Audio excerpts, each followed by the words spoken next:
উঠে বসে আবারও দ্বিতীয় সাজদায় চলে যাচ্ছিলেন, মানে রুকু থেকে সোজা হয়ে দাঁড়ানো ওয়াজিব, দুই সাজদার মাঝখানে সোজা হয়ে বসা ওয়াজিব। এই ওয়াজিবটা ওনার ক্ষেত্রে হচ্ছিল না। এখন প্রশ্ন হতে পারে কেন হচ্ছিল না? উনি তো দাঁড়ালেন, উনি তো দুই সাজদার মাঝখানে বসলেন। কথা হলো রুকু থেকে সোজা হয়ে দাঁড়াতে হবে। সোজা হয়ে দাঁড়ানো কাকে বলে?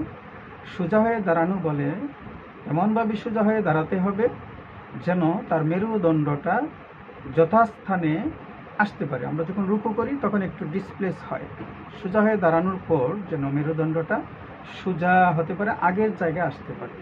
সেজন্য মিনিমাম 3 সেকেন্ড দাঁড়াতে হয়। আমরা যে রুকু থেকে উঠে একটা হামদ করি, রব্বানা লাকাল হামদ, এটা পড়তে পড়তে 3 সেকেন্ড সময় লাগে, ততক্ষণে মেরুদণ্ড সোজা হয়। তো এইটা পড়লেই মেরুদণ্ড ততক্ষণে সোজা হলো।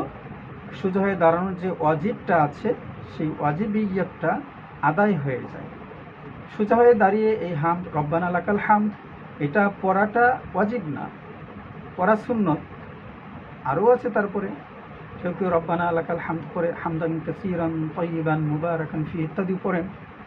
কিন্তু প্রথম যেটা বললাম রব্বানা লাকাল হামদ পড়তে পড়তে যতটুকু সময় লাগে 3 সেকেন্ড, ততক্ষণে মেরুদণ্ড সোজা হয়, বা সোজা হয়ে দাঁড়ানোর যে মিনিমাম 3 সেকেন্ড সময় দাঁড়াতে হয় এটা হয়ে যায়। তো এই সুন্নতটা আদায় করা হলে ওয়াজিবটা এখানে প্রতিষ্ঠিত হয়ে যায়। আর যদি কেউ এই রব্বানা লাকাল হামদ বিদ্যুৎ গতিতে পড়েন এবং ততক্ষণে সোজা না হয়ে রুকুতে সাজদায় চলে যান, নামাজ হবে না।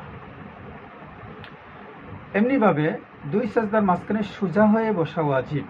এখন কেউ সোজা হয়ে মনে করলেন যে আমি তো সোজা হয়ে বসছি, দোয়া পড়েছি, কিন্তু কিভাবে উনি দোয়া পড়লেন সেটা না, কিন্তু 3 সেকেন্ড সময় তার এই মাঝখানে, দুই সাজদার মাঝখানে যে সোজা হয়ে বসবেন 3 সেকেন্ড সময় তার এখানে স্টে করতে হবে, অবস্থান করতে হবে, ততক্ষণে তার শরীরটা সোজা হবে। তাহলে তার ওয়াজিবিয়তটা আদায় হবে।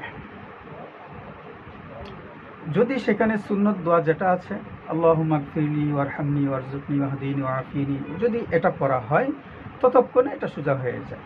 এখন এটা যদি খুব বিদ্যুৎ গতিতে পড়া হয় আর সোজা না হয় তাইলেও হবে না। আর যদি এটা কেউ নাও পড়ে কিন্তু 3 সেকেন্ড পরিমাণ সময় যদি উনি স্টে করেন, অবস্থান করেন, ততক্ষণে তার মেরুদণ্ড সোজা হবে, তাহলে তার ওয়াজিবিয়ত আদায় হবে, নামাজ হবে। কিন্তু যদি উনি সোজা হয়ে না বসেন, রুকু থেকে সোজা হয়ে না দাঁড়ান, তাহলে নামাজ হবে না। তো এই বিষয়গুলো আমরা